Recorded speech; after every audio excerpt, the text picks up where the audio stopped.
Good morning everyone, my name is Jyoti. तो आज हम पढ़ेंगे लंग वॉल्यूम एंड कैपेसिटीज़ के बारे में कि लंग वॉल्यूम और कैपेसिटीज़ होती क्या हैं। तो सबसे पहले इसमें टाइडल वॉल्यूम है। It is the volume of air that enters and leave the lung during each cycle of breathing. हर एक साइकिल ऑफ ब्रीदिंग के अंदर क्या करता है, एयर एंटर करती है और लीव करती है हमारे लंग के अंदर, उसको हम टाइडल वॉल्यूम बोलते हैं। अगर आपको याद हो तो मैंने साइकिल ऑफ ब्रीदिंग पढ़ाया था, उसमें कितने फेज़ होते हैं प्लीज़ कमेंट करें। फिर है ये इसकी नॉर्मल वैल्यू जो होती है एट रेस्ट। तो हाँ, मैं बता रही थी कि टाइडल वॉल्यूम जो होता है रेस्ट पर वो 500 ml होता है। फिर नेक्स्ट आती है हमारी इंस्पिरेटरी रिजर्व वॉल्यूम। ये क्या होता है, extra volume of air date can be inhale during maximal. मतलब जितना हो सकता है हम इतना सांस लेने पर क्या करेंगे, मतलब एफर्ट नहीं मार रहे हैं, इसमें हम एफर्ट नहीं मार रहे हैं, सिर्फ जितना हो सकता है इतना सांस ले रहे हैं, है ना, इनहेल कर रहे हैं एयर को अंदर अपने।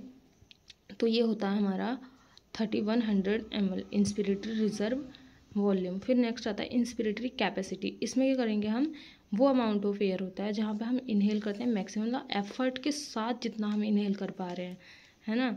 तो ये इंस्पिरेटरी कैपेसिटी होती है वो 3600 ml होती है। अगर इसके फॉर्मूले की बात करें तो वो होता है tidal volume plus inspiratory reserve volume. कैसे, हमारा 3100 जो है, अगर हम मतलब इसको फाइंड आउट करें तो 3100 हमारा क्या है, इंस्पिरेटरी रिजर्व वॉल्यूम है, और नेक्स्ट हमारा 500 टाइडल वॉल्यूम है। अगर इन दोनों को हम क्या करेंगे, प्लस करेंगे, ऐड करेंगे तो 3600 ml आएगा, ठीक है। फिर आता है हमारा एक्सपिरेटरी रिजर्व वॉल्यूम। ये क्या होता है, वॉल्यूम ऑफ एयर जो हम एक्सेल करते हैं, है ना। ये जस्ट अपोजिट होता है, मतलब एक्सपिरेटरी रिजर्व वॉल्यूम किसके, इंस्पिरेटरी रिजर्व वॉल्यूम के। हम क्या कर रहे हैं, इंस्पिरेटरी रिजर्व वॉल्यूम में वो एक्स्ट्रा अमाउंट ऑफ एयर है जो क्या कर रहा है, हम इनहेल कर रहे हैं मैक्सिमल इंस्पिरेशन के टाइम पर। और एक्सपिरेटरी रिजर्व वॉल्यूम में भी सेम यही होता है कि इसमें भी वो एक्स्ट्रा अमाउंट ऑफ एयर होती है जो हम क्या कर रहे हैं, मैक्सिमल एक्सपिरेशन के टाइम पे एक्सेल कर रहे हैं। तो इसका जो मतलब हमारी एक्सपिरेटरी रिजर्व वॉल्यूम है वो 1200 ml होती है। फिर नेक्स्ट हमारी residual volume. It is the amount of air remaining in the lungs after force.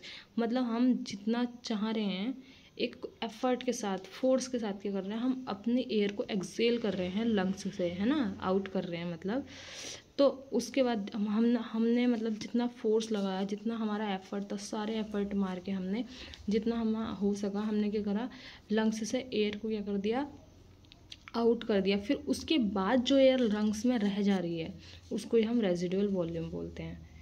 फिर नेक्स्ट है हमारा functional residual volume. Functional residual volume, it is the amount of air remaining in the lungs after normal expiration. मतलब इसमें क्या करा हमने, residual volume का just opposite है ये भी। रेजिडुअल वॉल्यूम में हम फोर्स मतलब जितना हो पा रहा है हमसे, इतना हम क्या कर रहे हैं, एयर को एग्जिट आउट कर रहे हैं अपने लंग्स से। फिर उसके बाद जो रह जा रहा है उसको हम रेजिडुअल वॉल्यूम बोल रहे हैं, डेट इज़ 1200 ml। फिर नेक्स्ट है हमारा फंक्शनल रेजिडुअल वॉल्यूम, वो फंक्शनल रेजिडुअल कैपेसिटी, सॉरी। फिर ये क्या है, नॉर्मल एक्सपीरेशन के बाद जो एयर हमारे लंग्स में रह जाती है, तो ये होती है 2400 ml। तो इसका फॉर्मूला है expiratory reserve volume plus residual volume. इन दोनों को प्लस करेंगे तो हमारा आएगा 2400 ml, क्योंकि एक्सपिरेटरी रिजर्व वॉल्यूम जो होता है हमारा वो भी 1200 होता है, और रेजिडुअल वॉल्यूम जो होता है वो भी 1200 होता है। तो दोनों को प्लस करें। नेक्स्ट हम पढ़ते हैं vital capacity. It is the maximum amount of air date can be moved in and out of the lungs. Vital capacity क्या होती है, वो अमाउंट ऑफ एयर जो मूव करती है हमारे अंदर और लंग्स से बाहर, है ना। मैक्सिमम अमाउंट मतलब जितनी ज़्यादा हो सके उसको हम वाइटल कैपेसिटी बोलते हैं, कि मैक्सिमम अमाउंट ऑफ एयर जो हमारे अंदर मूव करती है और हमारे अंदर से एग्जिट आउट करती है उसको हम कहते हैं वाइटल कैपेसिटी, जो होती है हमारी 4800 ml। जो इसका फॉर्मूला है वो tidal volume plus inspiratory reserve volume plus expiratory reserve volume होता है। फिर नेक्स्ट है हमारा एल्वेलार वेंटिलेशन।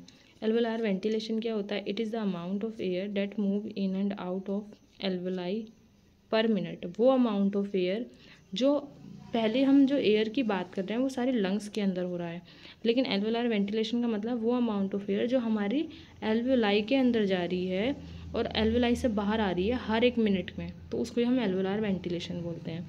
फिर नेक्स्ट हमारा remaining capacity of respiratory passage is called anatomical dead space. की मतलब एनाटॉमिकल डेड स्पेस क्या होता है, कि वो रिमेनिंग कैपेसिटी किसकी, रिमेनिंग कैपेसिटी मतलब एयर कितनी रह जा रही है हमारे रेस्पिरेटरी पैसेज में पूरे नोज से लेकर लंग्स तक, तो उसको हम एनाटॉमिकल डेड स्पेस बोलते हैं। हमारा जो नॉर्मल रेस्पिरेटरी रेट होता है वो 16 to 20 ब्रीथ पर मिनट होता है। थैंक यू गाइज, आज के लिए बस इतना ही। यहाँ पे ये चैप्टर हमारा ख़त्म हो जाता है, फिर हम नेक्स्ट पढ़ेंगे। नेक्स्ट चैप्टर है हमारा कार्डियोवैस्कुलर सिस्टम के बारे में, ये हम नेक्स्ट पढ़ेंगे।